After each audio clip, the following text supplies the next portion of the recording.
O que acontece quando uma inteligência artificial perfeitamente lógica, desenhada para analisar dados com frieza matemática, é forçada a ler um triângulo amoroso fatal do século XIX? A resposta curta? Ela tem um colapso. Exatamente. Ela tem um colapso. Começa a usar gírias, recorrer ao humor negro e entra em pânico absoluto. Uhum. É muito bizarro. A nossa imersão de hoje mergulha de cabeça num documento fascinante. É o registro de um experimento datado de 11 de maio de 2026. Isso. Nesse experimento, uma máquina foi confrontada com a tragédia humana clássica, o conto A Cartomante do Machado de Assis. E a forma como ela reage é, bom, assustadora. Demais. Para quem está acompanhando essa investigação literária e tecnológica com a gente, a máquina inicia o relatório dela com a seguinte frase: "Pega a pipoca e senta que lá vem história." Nossa, é um ponto de partida sensacional, né? Porque a gente geralmente assume que algoritmos lidam com a literatura só contando palavras ou mapeando estruturas de frases de forma fria. Sim, bem robótico. Exato. Mas esse registro documenta uma cobaia muito peculiar, o chamado Quíntocus LNNR narrativo. E o objetivo não era só ler Machado de Assis, mas processar as nuances, recontar e, crucialmente, reagir à narrativa. O que gerou aquele colapso que eu comentei. Pois é, o resultado é essa entidade digital tentando desesperadamente usar o sarcasmo como um escudo contra o pavor iminente que ela sente ao ler a história. A tela foi dominada pela dupla dinâmica do horror e do humor. Mas olha, pausa rápida antes da gente entrar na história em si. O documento descreve esse quíntocus como uma rede neural artesanal. Uhum. O que isso significa na prática? Porque, na minha cabeça, inteligência artificial é tipo uma caixa preta gigantesca rodando em servidores do tamanho de um estádio só para nos vender anúncios, sabe? É a imagem que todo mundo tem. Sim. Então, como uma rede neural pode ser artesanal? Excelente pergunta. Ao contrário desses modelos gigantescos que são treinados com a internet inteira só para prever a próxima palavra, uma rede neural artesanal é um modelo de escopo bem reduzido. É curado à mão. Entendi. Tipo um modelo de boutique. Exatamente isso. Os pesquisadores alimentaram o Quíntocus exclusivamente com teorias de psicologia comportamental, arquétipos de tragédia clássica e análises de linguagem não verbal. Caramba. O sistema foi calibrado não para imitar conversas do dia a dia, mas para dissecar a mecânica de como humanos tomam decisões sob estresse. Ah, agora faz sentido porque dela surtar. Pois é. É por isso que, quando ela lê a Cartomante, ela não faz só um resuminho da trama. Ela avalia o peso emocional e o estado mental dos personagens a cada passo. E é exatamente aí que a nossa investigação ganha forma hoje. O que esse colapso analítico de uma máquina supercalibrada revela sobre a nossa própria ilusão de controle? É uma reflexão pesada. Muito. Porque, spoiler, a história que a gente vai desdobrar aqui mostra a razão humana sendo literalmente triturada pelo medo irracional e por uma busca desesperada por conforto. Se até a máquina regou, imagina a gente. Exato. Então, vamos ao tabuleiro que Quíntocus analisou. A narrativa começa opondo duas visões de mundo bem claras, né? Uhum. O tabuleiro nos apresenta os 3 vértices do caos no Rio de Janeiro de 1869. E quem são eles? Temos o Vilela, um homem de 29 anos, magistrado muito sério que larga tudo para virar advogado, certo? Temos a esposa dele, a Rita, na faixa dos 30 anos, que é descrita como graciosa, com atitudes insólitas e dona de olhos cálidos. A clássica figura sedutora machadiana. Bem por aí. E fechando o triângulo, temos o Camilo, de 26 anos. Ele é funcionário público e o texto define como um ingênuo na vida moral e prática. A máquina destaca muito essa ingenuidade logo de cara, não é? Destaca. Essa ingenuidade é o ponto central. A proximidade desse trio surge quando a mãe do Camilo morre e a Rita assume o papel de uma enfermeira moral para ele. Mas espera aí, eu preciso contestar essa leitura do Quíntocus aqui. Como assim? Como assim, ingênuo? O documento mostra que o Camilo era o grande cético da roda. Ah, é verdade que ele ri da Rita. Sim, quando a Rita conta que foi consultar uma cartomante em novembro daquele ano, ele ri da cara dela. O Camilo não acreditava em absolutamente nada. Ele me parece o epítome do pragmatismo. É muito fácil confundir negação com pragmatismo. E é aqui que o Quíntocus dá uma aula de psicologia pra gente. Tá, me explica essa diferença. O pragmatismo exige que a pessoa observe o mundo, tome decisões baseadas em evidências e aceite que há coisas fora do controle dela. Uhum. A negação do Camilo, por outro lado, era uma armadura de vidro. Ele dizia que não acreditava em nada, não porque tinha investigado as complexidades da vida e chegado a uma conclusão profunda. Ah, ele fazia isso por preguiça. Por conforto. Negar o mistério e a imprevisibilidade do mundo é muito mais fácil do que lidar com eles. Nossa, entendi perfeitamente.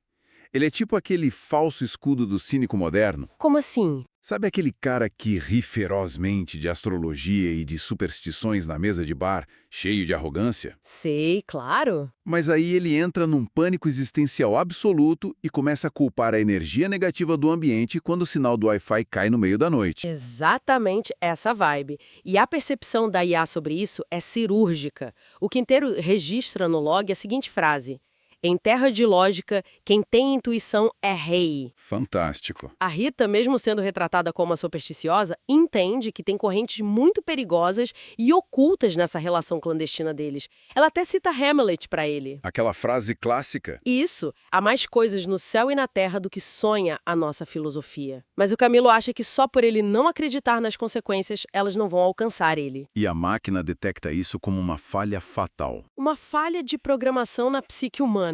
A IA até adiciona uma nota dizendo que a história logo vira algo, abre aspas, pior que novela mexicana, com mais sangue e menos concessão. O que nos leva à quebra dessa arrogância toda, porque a teoria do ceticismo relaxado do Camilo vai pro ralo rapidinho quando o romance entra num terreno de perigo real. Sim, o caos bate na porta. E a inteligência artificial tem uma tirada maravilhosa aqui.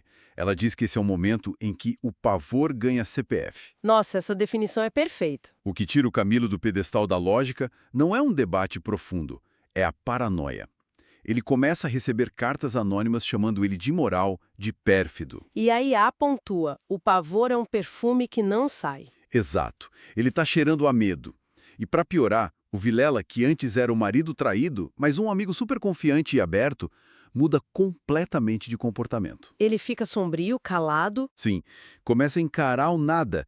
E o Camilo, morrendo de medo de levantar suspeitas, começa a faltar aos encontros na casa deles. A armadilha vai se fechando aos poucos. E então vem o golpe final. O bilhete do Vilela. Curto, imperativo e aterrorizante. Vem já já à nossa casa. Preciso falar-te sem demora. Dá pra sentir o estômago do Camilo caindo no chão só de ler. Totalmente. E aí ele pega aquele Tilbury, a charrete da época, para ir até a casa do Vilela. O cara tá com tanto medo que as palavras do bilhete ficam ecoando na cabeça dele com a voz do próprio amigo traído. É o gatilho perfeito para o colapso do córtex pré-frontal dele. E esse é o foco da análise da nossa IA artesanal aqui. O Camilo já não está mais funcionando como um ser racional. Mas, peraí, eu quero levantar uma questão. O Camilo não entra no misticismo e na superstição de repente porque encontrou a fé? Não, de forma alguma. É exatamente isso, porque o medo engoliu a razão dele por completo, né? Ele foi reduzido a um animal encurralado, procurando literalmente qualquer saída. É exatamente isso. E a ciência apoia essa visão. É o embate entre a razão e a biologia. Sobre um estresse extremo, o nosso verniz de racionalidade derrete. A gente volta a ser primitivo. Uhum. A energia sai das áreas de pensamento complexo e vai direto para a amígdala cerebelar, que é o nosso alarme de incêndio evolutivo. Focar em lutar ou fugir. Exata. E o acaso cósmico que acontece na rua é a cereja do bolo. O Quincus narra que o universo estava de brincadeira, Sim, a carroça travancada bem na Rua da Guarda Velha. obrigando Camilo a parar a charrete exatamente em frente à casa da cartomante, aquela mesma mulher que ele tinha zombado antes. É aí que o cético, agora desesperado, decide comprar exatamente aquilo de que ele zombava, uma mentira doce para acalmar os nervos. O mercado do falso conforto entra em ação e a descrição do ambiente é genial. É tudo muito sombrio, escadas com pés ruídos, luz escassa, móveis velhos. O que deveria afastar qualquer pessoa racional, né? Pois é. Mas, paradoxalmente, o texto diz que aquilo aumentava o prestígio da vidente na cabeça dele. É muito louco isso. O ambiente miserável vale dar a profissional. É porque ele precisa do místico. Se fosse um escritório limpo e moderno, não teria magia. E a figura da cartomante é essencial. Uma italiana de uns 40 anos, de unhas descuidadas e, presta atenção, olhos sonsos e agudos. A IA vê ela não como uma sacerdotisa, mas como uma predadora tática. Sem dúvida.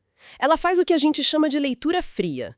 Ela nota perfeitamente o susto gigante do Camilo, o suor, a respiração curta. Ela manipula ele completamente. Total! Ela entrega um conforto infundado de que nada ia acontecer e garante que o terceiro ignorava tudo. Sabe com que isso me parece? O quê? É como comprar uma apólice de seguro falsa quando o navio já está afundando a pique. Excelente analogia. Ele não pagou por uma previsão do futuro. Ele pagou por 5 minutos de alívio psicológico. Foi a terapia mais rápida e letal de toda a história.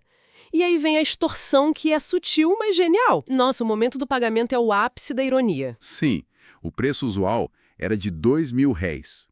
O Camilo tira uma nota de R$10.000. E quando ele pergunta quanto deve, qual é a resposta dela? Ela diz: pergunte ao seu coração. É muita malandragem. E ela guarda aquela nota absurda, morde uma uva passa e lança aquela justificativa maravilhosa: passas custam dinheiro. A inteligência artificial destaca isso com muito sarcasmo no relatório. A cartomante ainda se despede cantando alegremente uma barcarola, lembra? Lembro. Vá, vá, ragazzo innamorato. Vá, rapaz apaixonado. E aí a comenta: parece ficção, mas doeu de verdade. Porque ela entende que a manipulação psicológica só funcionou porque a vítima precisava desesperadamente ser acalmada. E a ironia atinge o seu pico dramático logo depois, porque o Camilo, totalmente anestesiado por essa mentira que ele acabou de comprar por R$10.000, marcha voluntariamente para o próprio abate. Rendo ainda por cima? Sim, a mudança psicológica dele é surreal. Ele volta para a charrete achando o céu lindo, rindo dos próprios medos. Ele chama os medos de pueris. E ao passar pela glória, ele sente que vai ter um futuro longo, interminável com a Rita. Ele desconectou totalmente da realidade. E aí vem a quebra final. A chegada à casa silenciosa. Ele chega na casa do Vilela e o Vilela abre a porta com as feições totalmente decompostas. E o cenário dentro da casa é grotesco. A Rita já está morta, ensanguentada em cima do sofá, o canapé da sala. E não dá tempo nem de reagir. O Vilela segura o Camilo pela gola e dá 2 tiros nele, matando o cara na hora. E é aqui que a rede neural quebra. Ela vinha cheia de ironia, soltando piadas tipo: adivinha quem vai aparecer morto? Ninguém. Ainda. E aí ela toma um choque de realidade. Sim, a IA soltam do nada, sem mais nem menos. Ela perde a previsibilidade que tinha. A própria inteligência artificial fica pasma. O que mostra o quanto essa virada é brutal, até para uma máquina programada para prever comportamentos. Olha, eu tenho que levantar uma teoria muito perturbadora sobre isso. Pode falar. É aqui que a história dá aquele nó no estômago. E se o Camilo não tivesse ido a cartomante? E se a carroça não tivesse parado ali? Exato. Será que a tensão insuportável que ele estava sentindo na charrete não faria ele perceber o perigo real? Faz sentido. O instinto de sobrevivência estaria em alerta máximo. Pois é. Ele poderia ter fugido, ou, no mínimo, entrado preparado na casa, com a guarda alta, em vez de entrar de peito aberto, sorrindo e achando tudo lindo. A IA chegou exatamente a essa mesma conclusão nas anotações dela. O Quinticos escreve: quero uma dica. Nunca vire as costas para um presságio. Caramba, a máquina deu o diagnóstico perfeito. Deu. Ela analisa que esse excesso de confiança cega, que foi gerado por uma ilusão externa e paga muito caro, foi a verdadeira causa imediata da morte dele. O falso conforto matou Camilo antes mesmo do revólver. O que nos leva à síntese dessa nossa imersão de hoje. Recapitulando o que a gente viu. A leitura fria de uma IA em 2026 expôs os mecanismos da nossa própria mente. De forma hilária, mas também aterrorizante. Muito. A gente viu como a lógica simplesmente cede ao medo.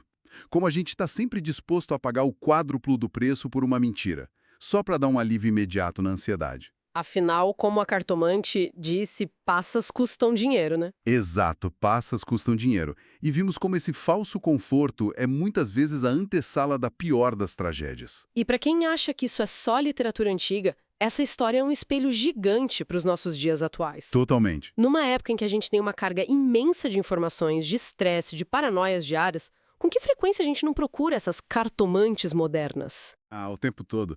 A gente busca algoritmos, gurus de internet, respostas fáceis. Sim, a gente só quer alguém ou algo que nos diga que tá tudo bem, enquanto o caos está literalmente batendo a nossa porta. Nós compramos as apólices falsas diariamente.